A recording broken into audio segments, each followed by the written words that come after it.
Welcome back. Bulletin کا باقاعدہ آغاز کریں اور بتائیں آپ کو غزہ میں اسرائیل کی وحشیانہ بمباری کا سلسلہ جاری ہے۔ اسرائیلی فوج نے ہسپتال پر تازہ حملے میں 500 سے زائد فلسطینیوں کو شہید کر دیا۔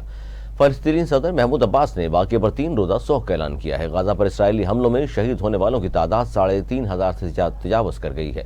شہداء میں 1000 سے زیادہ خواتین، 940 سے زیادہ بچے شامل ہیں۔ اسرائیلی حملوں میں اب تک 116 سے زائد طبی مراکز کو نشانہ بنایا جا چکا ہے۔ 50,000 حاملہ خواتین کی بھی ہسپتال تو رسائی بند ہو گئی ہے۔ فلسطینی وزارت صحت کے مطابق اسرائیلی طیاروں نے وسطی غزہ میں موجود ہسپتالوں کو نشانہ بنایا، جس میں 600 سے زائد افراد زخمی بھی ہوئے۔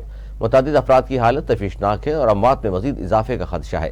سالوں سے ناکہ بندی کا شکار غزہ میں پہلے ہی صحت کی سہولیات کم ہیں اور حالیہ جنگ اور سخت ترین ناکہ بندی نے مریضوں کی مشکلات میں مزید اضافہ کر دیا ہے۔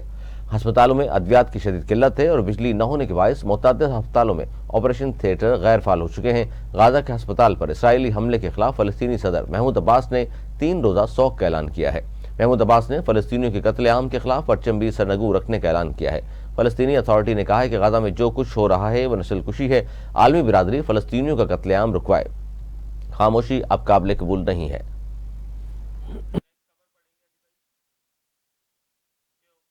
اقوام متحدہ میں پاکستان کے مستقل مندوب منیر اکرم نے کہا ہے کہ پاکستان غزہ کے ہسپتال پر اسرائیل کے وحشیانہ اور مجرمانہ حملے کی مذمت کرتا ہے۔ مندوب منیر اکرم نے چھٹے کمیٹی اجلاس میں بات کرتے ہوئے کہا، حملے میں زیادہ تر بیمار اور زخمی فلسطینی بچے، خواتین اور مرد شہید ہوئے۔ انہوں نے کہا کہ عام شہریوں کو نشانہ بنانا واضح جنگی جرم اور انسانیت کی خلاف ورزی ہے۔ پاکستان نے فوری جنگ بندی کا مطالبہ کیا ہے۔ منیر اکرم نے کہا کہ پاکستان غزہ کے لوگوں کو اشیاء ضروریہ پہنچانے کے لیے انسانی راہداری قائم کرنے کے مطالبے کی حمایت کرتا ہے۔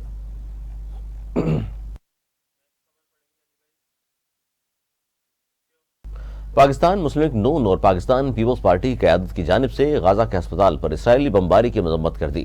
مسلم لیگ نون کی رہنما مریم نواز نے کہا کہ غزہ میں جو کچھ ہوا وہ ظالمانہ، وحشیانہ اور غیر انسانی ہے۔ انہوں نے کہا کہ ہسپتالوں پر بمباری جنگی جرم ہے۔ دنیا اسرائیل کے مظالم پر آنکھیں بند نہیں کر سکتی۔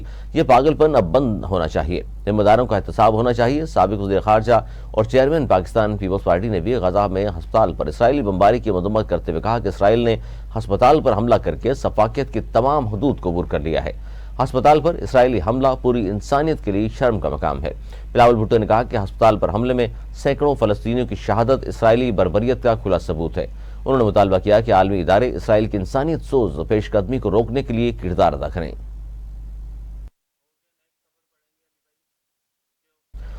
نگراں وزیر اعظم انوار اللہ کاکڑ نے چین کے دارالحکومت بیجنگ میں روس کے صدر ولادیمیر پوٹن سے ملاقات کی ہے۔ بیجنگ میں ہونے والی ملاقات میں باہمی دلچسپی کے امور پر تبادلہ خیال کیا گیا۔ ملاقات میں نگراں وزیر اعظم انوار اللہ کاکڑ نے کہا کہ پاکستان دفاع، خفیہ معلومات کے تبادلے اور انسداد دہشت گردی سمیت مختلف شعبوں میں روس کے ساتھ تعلقات مضبوط بنانے کا خواہش مند ہے۔ انہوں نے کہا کہ دونوں ملک خاص طور پر دہشت گردی کے مسئلے پر یکساں موقف رکھتے ہیں۔ اس موقع پر روسی صدر نے کہا، اقتصادی ترقی کے لیے استحکام ناگزیر ہے۔ دونوں ملکوں کے درمیان اقتصادی تعاون کے وسیع امکانات موجود ہیں۔ روسی صدر نے دو طرفہ تعاون بڑھانے کے لیے اضافی اقدامات پر زور دیا۔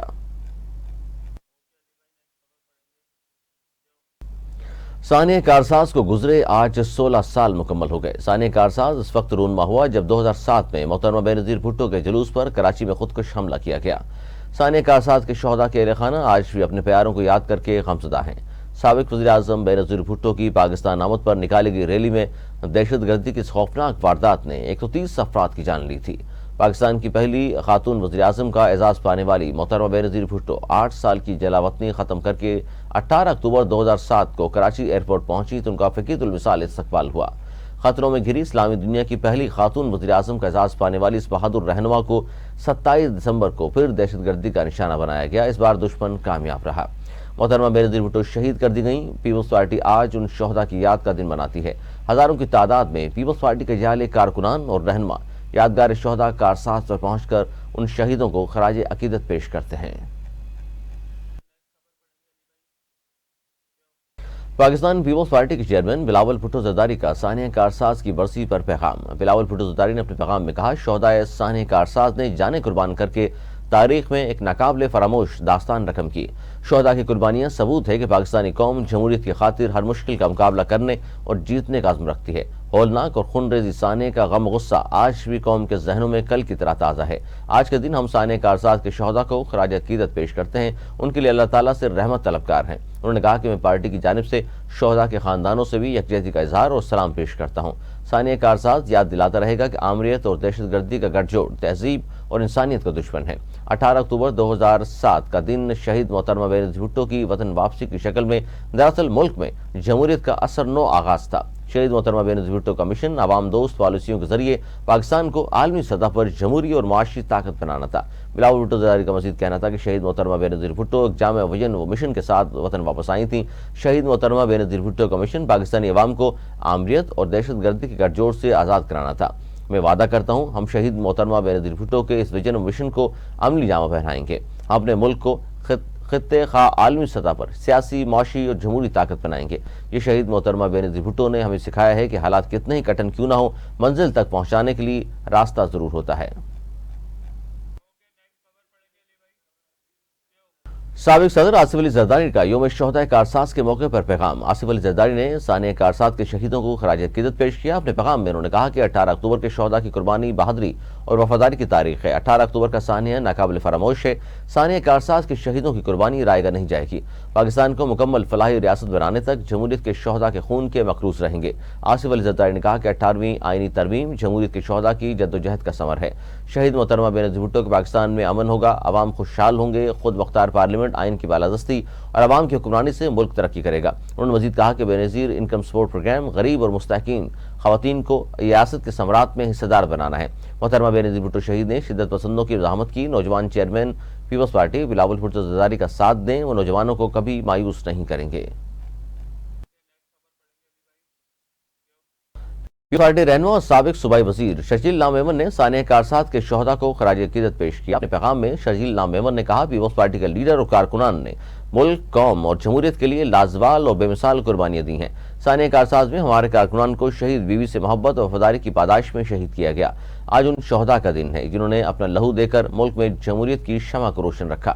شرجیل نام میمن نے مزید کہا کہ پاکستان نامی اس گلشن میں جمہوریت کے لیے پیپلز پارٹی نے ہی قربانیاں دی ہیں۔ شہید بھٹو سے لے کر آج تک ہماری تاریخ شہادتوں سے بھری پڑی ہے۔ قوم کو ہم ہمیشہ آمریت کے اندھیروں سے نکال کر جمہوریت کے اجالوں میں لانے والی پیپلز پارٹی ہی ہے۔ سعودی عرب نے آزاد فلسطینی ریاست کے قیام کو ناگزیر قرار دیتے ہوئے 1967 کے حد بندی کے مطابق آزاد فلسطینی ریاست کے قیام کا مطالبہ کر دیا۔ سعودی فرمانروا شاہ سلمان بن عبدالعزیز کی زیر صدارت کابینہ اجلاس میں کہا گیا کہ دارالحکومت مشرقی بیت المقدس کے ساتھ آزاد فلسطینی ریاست کا قیام ناگزیر ہے۔ کابینہ اجلاس میں کہا کہ عرب امن منصوبے کے تحت امن دوبارہ شروع کیا جائے۔ سعودی کابینہ اجلاس میں اسرائیل کی جانب سے فلسطینیوں کی جبری بے دخلی کی بھی مذمت کی گئی۔ اقوام متحدہ کے سیکرٹری جنرل اینٹونیو گوتریس نے غزہ کے ہسپتال پر حملے کی مذمت کی ہے۔ اینٹونیو گوتریس نے کہا کہ غزہ کے ہسپتال پر حملے میں سینکڑوں فلسطینیوں کی ہلاکت سے بہت دہشت زدہ ہوں۔ اسرائیلی جارحیت کے بعد انہوں نے اپنے بیان میں کہا کہ میرا دل متاثرین کے اہل خانہ کے ساتھ ہے۔ سیکرٹری جنرل اقوام متحدہ نے یہ بھی کہا کہ ہسپتالوں اور طبی عملے کو بین الاقوامی انسانی قانون کے تحت تحفظ حاصل ہے۔ غزہ کے ہسپتال پر اسرائیلی حملے کے بعد دنیا بھر کے مختلف ممالک میں اسرائیل کے خلاف غم و غصہ پایا گیا، جس کے باعث اسرائیل اور حامی ملکوں کے سفارتخانوں کے باہر مظاہرے کیے گئے۔ اردن کے دارالحکومت عمان میں اسرائیلی سفارتخانے کے باہر ہزاروں لوگوں نے احتجاج کرتے ہوئے سفارتخانے میں گھسنے کی کوشش کی، جنہیں منتشر کرنے کے لیے پولیس اور مظاہرین میں جھڑپیں بھی ہوئیں۔ ادھر تہران میں بھی سینکڑوں مظاہرین نے فرانسیسی سفارتخانے کے باہر مظاہرہ کیا، جبکہ ترکیہ میں مظاہرین نے نیٹو کے فوجی اڈے میں گھسنے کی کوشش کی اور پولیس پر پتھراؤ بھی کیا۔ بیروت میں مظاہرین کی بڑی تعداد نے امریکی سفارتخانے کی جانب رخ کیا اور سفارتخانے کے باہر آگ لگا دی، جبکہ مظاہرین نے بیروت میں اقوام متحدہ کی عمارت میں بھی توڑ پھوڑ کی۔ اس کے علاوہ تیونس، مصر اور فرانس میں بھی مظاہرے کیے گئے، جبکہ فلسطینی شہر رام اللہ میں مظاہرین اور فلسطینی حکام کے درمیان جھڑپیں ہوئیں، جس دوران مظاہرین نے پولیس پر پتھراؤ بھی کیا۔ کولمبیا نے اسرائیلی سفیر کو ملک چھوڑنے کا کہہ دیا۔ ایرانی میڈیا کے مطابق اسرائیلی سفیر نے کولمبیا کے صدر گستاو پیٹرو کے غزہ سے متعلق بیان پر تنقید کی تھی۔ کولمبیا کے صدر نے کہا تھا کہ اسرائیل غزہ کے لوگوں سے متعلق وہی زبان استعمال کر رہا ہے جو نازیوں نے یہودیوں کے خلاف استعمال کی تھی۔ کولمبیا کے صدر نے کہا کہ معصوم بچوں کو قتل کرنا دہشت گردی ہے، چاہے وہ کولمبیا میں ہو یا فلسطین میں۔ کوئی جمہوری ملک غزہ کو کنسٹرکشن کیمپ میں تبدیل کرنے کو قبول نہیں کر سکتا۔ ورلڈ کپ 2023 میں ایک اور اپ سیٹ، نیدرلینڈ نے جنوبی افریقہ کو 38 رن سے ہرا دیا۔ دھرمشالہ کے تاریخی اسٹیڈیم میں منگل کو کھیلے گئے میچ میں نیدرلینڈ کے 240 رن کے تعاقب میں جنوبی افریقہ کی پوری ٹیم 42.5 اوورز میں 207 رنز پر ڈھیر ہو گئی۔ بارش کے باعث میچ کو 43 اوورز تک محدود کیا گیا۔ اس سے قبل اتوار کو ورلڈ کپ گروپ میچ میں افغانستان نے دفاعی چیمپئن انگلینڈ کو 69 رن سے شکست دے کر تاریخ رقم کی تھی۔ نیدرلینڈ نے 2022 میں کھیلے گئے T20 ورلڈ کپ کے میچ میں بھی جنوبی افریقہ کو شکست دے کر ٹورنامنٹ سے باہر کیا تھا۔